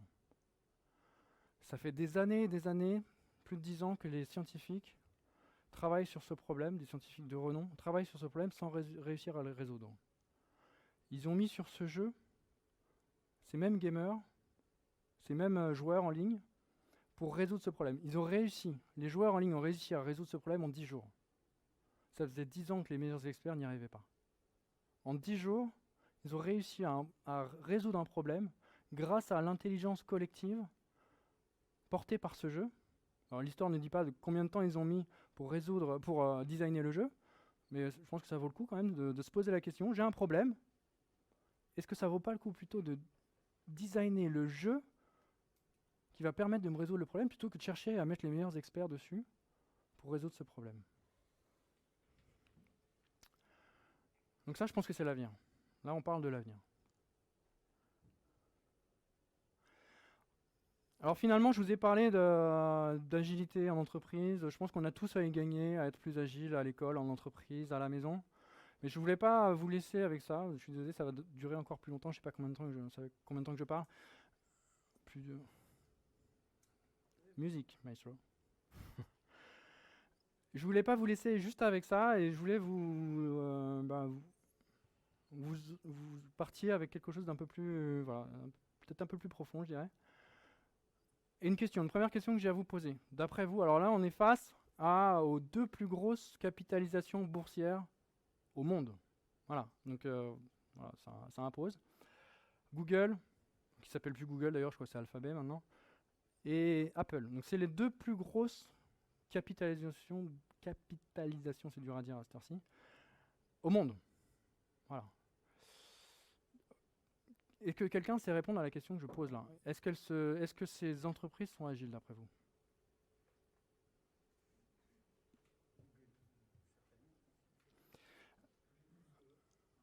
Alors, moi, ma réponse, alors je ne dis pas que c'est la bonne, hein, mais ce que je pense profondément, c'est qu'elles ne sont pas agiles. Elles sont bien plus qu'agiles. Elles sont là, elles sont dans le futur, elles sont bien plus loin que ça. Pour moi, l'agilité, quelque part, c'est juste un état transitoire qui permet aux entreprises traditionnelles d'oublier les erreurs qu'elles ont faites. Ce qui marchait avant, finalement. Ça marchait avant, ça ne marche plus aujourd'hui. L'agilité est juste là pour leur expliquer, ok, vous aviez des modes de fonctionnement, des processus, ça marchait chez vous, c'est très bien. Aujourd'hui, le monde a changé, le monde est complexe. On a l'agilité qui est là pour vous aider à être le prochain Google, peut-être, je ne sais pas. Voilà, ça va être compliqué quand même, je pense. Mais voilà. Pour moi, elles ne sont pas agiles, elles sont bien au-delà, elles sont dans le futur, elles sont vraiment dans les stratosphères. Et il faut savoir que Google, voilà, moi j'ai commencé à bosser en 98. Google était dans un garage en Californie. Qu'est-ce que j'ai fait pendant ce temps-là? Qu'est-ce qu'on a tous fait pendant ça? C'est juste hallucinant, quoi. C'est une boîte, elle a moins de 20 ans, c'est la meilleure capitalisation boursière au monde. Elle n'est pas agile, voilà, ça fait partie de son ADN. Et ce qui fait partie de son ADN, pour moi, c'est une caractéristique très marquante qui est très liée aux différentes façons d'apprendre dont je parlais tout à l'heure. C'est la caractéristique première de Google. Je ne sais pas si vous la voyez là, comme ça. Est-ce qu'il y en a un qui se lance? Ils ne se limitent pas qu'à leur domaine. Mais pour moi, la caractéristique première, c'est le droit à l'erreur. Je vais juste à comptabiliser le nombre d'applications ou de produits qu'ils ont lancés. Je pense par exemple à Google Wave. Je ne sais pas si vous avez déjà entendu parler de ça. Google Buzz. Il y en a plein d'autres, je les ai oubliés. Ils les ont mis littéralement à la poubelle. C'est fini, on n'en parle plus. Ce qui ne veut pas dire qu'ils n'ont pas capitalisé dessus, réutilisé certaines notions, Voilà, ils ont mis le produit à la poubelle. Et c'est pas grave. Le droit à l'erreur fait qu'ils en sont là aujourd'hui. Il n'y a pas que ça, c'est certain. C'est vraiment une caractéristique qui est très forte chez eux. Alors, Apple, c'est une boîte qui est beaucoup moins jeune, mais pour moi, c'est une boîte qui a ressuscité en 2001. Donc, qui est au final peut-être presque plus jeune que Google. En 2001, quand ils ont sorti l'iPod, ça les a juste ressuscités. Ok, ils étaient en passe de mourir, et en 2001, ils ressuscitent grâce à l'iPod. Et en 2007, alors là, c'est l'explosion, ils sortent l'iPhone. Je ne sais pas vous êtes combien à avoir des iPhones aujourd'hui dans vos poches. Si vous n'avez pas d'iPhone, je pense que vous avez tous des dérivés d'iPhone avec des Android, des Windows Phone. Voilà, on a tout ça dans les poches aujourd'hui. Mais Apple ne vend pas de téléphone, pour moi. Ils ne vendent pas de téléphone, ils vous offrent la possibilité d'acquérir un produit qui vous procure des émotions. La caractéristique pour moi première d'Apple, c'est les émotions. Des émotions telles que des personnes sont prêtes à faire la queue pendant 24 heures devant un magasin pour acheter un téléphone à 1000 euros. 1000 euros le téléphone. Vous imaginez? Les gens attendent pendant une nuit complète devant un magasin pour acheter un téléphone à 1000 euros. Et si Si le produit en question ne me procure aucune émotion, pourquoi je ferais ça? Voilà, c'est vraiment une caractéristique vraiment très importante, je pense. Et c'est des caractéristiques qu'on retrouve dans l'apprentissage dont je parlais au début. L'émotion, le droit à l'erreur, c'est des choses qui sont, je pense, pas qu'on retrouve peu en entreprise aujourd'hui. Le droit à l'erreur, ou pas assez. Le droit à l'erreur, l'acceptation des émotions, quelque chose qu'il faut, je pense, creuser. Du coup, je voulais... alors, il est un peu tard, je suis désolé, mais vous mettre à contribution. Alors, ça va être vraiment très, très soft, ne vous inquiétez pas. Pour m'aider, pour qu'on travaille ensemble sur la construction d'un manifeste. Ce que j'ai appelé le manifeste du futur. Alors, j'ai pris Back to the Future. Récemment, on a fêté l'anniversaire de l'Overboard. Il était censé arriver, mais voilà, il a un peu de retard. C'était le 21 octobre dernier, je crois. Normalement, il était censé être là. Et les baskets, je crois qu'ils ont sorti les baskets. Hein. Et je voulais du coup utiliser l'intelligence collective qu'on a ici. Je suis sûr qu'on en a. C'est certain. On est tous fatigués, mais on va trouver. Pour construire un manifeste, le manifeste du futur. Donc un manifeste qui ne serait plus en rupture avec un monde qu'on ne veut plus connaître finalement. Un manifeste qui ne serait plus en rupture avec un monde où on serait obligé d'utiliser des processus et des outils complètement absurdes. Un manifeste où on ne serait plus obligé de rédiger des documentations exhaustives pour conserver la connaissance. Est-ce que la conservation de la connaissance passe nécessairement par des documentations exhaustives? Construire un manifeste où finalement la négociation contractuelle ne serait pas nécessairement conflictuelle. Dès lors qu'on rentre dans un contrat, souvent c'est conflictuel. Un manifeste qui embrasserait le changement, tout simplement. Et aussi un manifeste qui n'opposerait pas manager et manager. Alors, rassurez-vous, j'ai commencé à bosser dessus, hein, et je ne me suis pas foulé. Vous allez voir, parce que j'ai pris le manifeste de Boesfeller et je l'ai juste traduit. J'ai réussi à le traduire, finalement. Et j'ai rajouté une chose. Alors, je vais demander juste de trouver cette chose après coup. Alors, s'adapter. S'adapter, c'est le Adapt All the Time de Boesfeller. S'adapter. Alors, ce qu'il y a derrière, en entreprise, tout le monde pense à l'amélioration continue, le Kaizen Game. J'aime pas trop le terme d'amélioration continue, je préfère parler de remise en question perpétuelle. Remise en question en permanence. Est-ce que ce que je fais là tout de suite maintenant a du sens pour moi, a du sens pour mon organisation, a du sens pour mon entreprise? Si ça a du sens, je fonce, j'y vais. Si ça n'a pas de sens, je mets à la poubelle. Comme Google, on y va. C'est pas grave. Hein. Et si ça a du sens, mais on pourrait optimiser, c'est là qu'intervient l'amélioration continue. Voilà, ça va plus loin. Donc s'adapter, pour moi, c'est une remise en question en permanence de ce qu'on fait. Est-ce que ça a vraiment du sens pour nous? Se donner l'autorisation de prendre le pouvoir de soi-même. Alors là, je connais bien ce sujet parce que j'ai l'impression, moi, d'avoir pris le pouvoir de moi-même. Alors ça s'est produit cet été, je pense. J'ai du mal à savoir quand. Je pense que ceux qui me connaissent ont peut-être pas forcément, ne me reconnaissent peut-être pas forcément aujourd'hui. Si je suis là aujourd'hui pour vous parler de ça, c'est que je sais pas, il s'est passé un truc. Et ce truc, pour moi, il est venu de l'organisation qu'on a trouvée ici, chez SWAT Agile. Une organisation où on n'a plus de manager finalement, on s'auto-organise. C'est très inspiré de l'holacratie. J'ai envie de l'appeler même la SWATocratie. Voilà, je le lance. Qui m'a permis à moi de prendre le pouvoir de moi-même. Voilà. Alors, une fois qu'on a pris le pouvoir de soi-même, il serait facile de se dire, ok, j'ai pris le pouvoir de moi-même, voilà, je vais prendre le pouvoir sur vous tous, c'est bon.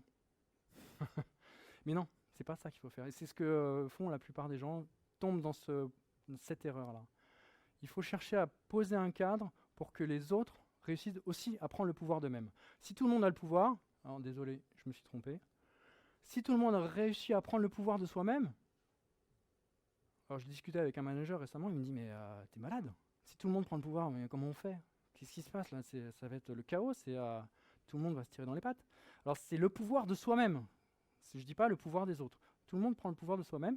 Et pour réussir à aligner tout le monde, eh ben, on a de la chance, on a le troisième élément du manifeste. C'est raconter votre histoire, raconter l'histoire de l'organisation.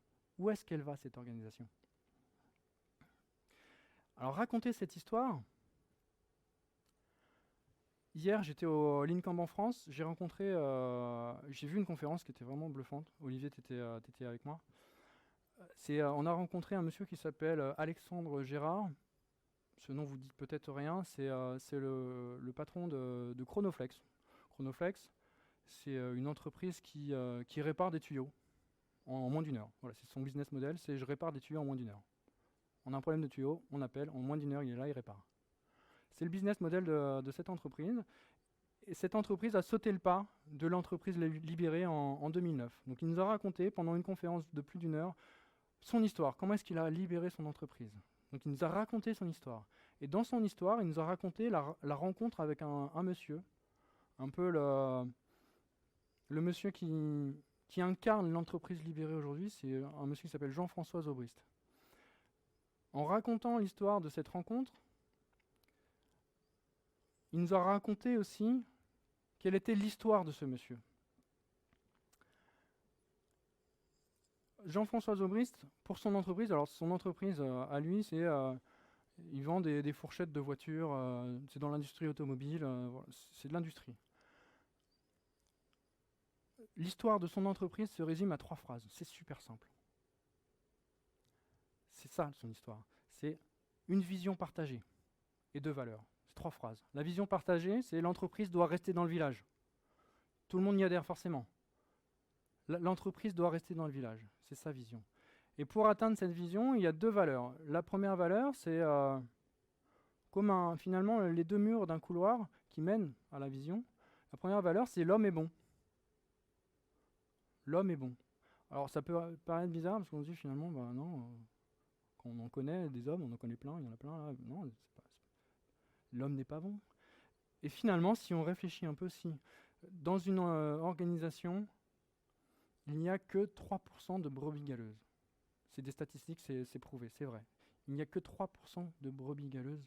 Alors, pourquoi mettre en place une organisation qui va contrôler systématiquement pour 3% des personnes? L'homme est bon. La deuxième valeur, c'est l'amour du client. L'homme est bon, l'amour du client pour atteindre l'objectif ultime, rester dans le village. Voilà, il a raconté son histoire. Et tout le monde, toute l'entreprise est alignée là-dessus. Tout le monde a pris le pouvoir dans son entreprise. Tout le monde est empower dans son entreprise, aligné sur son histoire. Et le dernier, je pense que vous l'avez peut-être déjà vu, j'ai eu un petit problème de zapette. Le dernier, vous l'avez tous trouvé? Non, vous ne l'avez pas trouvé, vous ne l'avez pas vu? Personne ne l'a vu? Jouer. Alors jouer comme outil indispensable. Voilà, on l'a vu, c'est un outil indispensable pour éveiller l'intelligence émotionnelle en chacun d'entre nous, pour connecter tout le monde, pour faire émerger l'intelligence collective. Et jouer, quelque part, c'est même l'outil du futur. On l'a vu avec Jen McGonigal, qui nous dit que si on arrive quand on est confronté à un problème, si on arrive à designer le jeu qui va permettre de résoudre le problème, c'est plus efficace que de s'atteler à résoudre le problème avec les meilleurs experts au monde.